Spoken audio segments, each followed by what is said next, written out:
In this video, I'll show you how to bulk edit issues in Jira. First, log into Jira and open the project where your issues are located. Next, go to Filters and select Advanced Issue Search.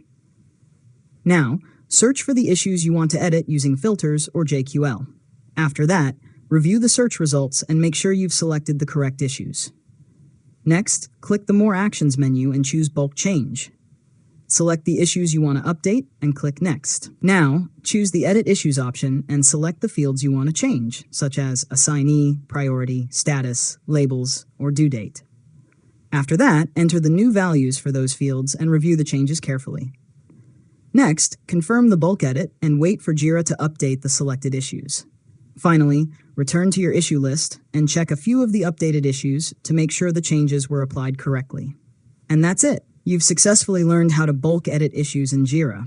If you found this tutorial helpful, make sure to subscribe to LearnModelab for more tutorials.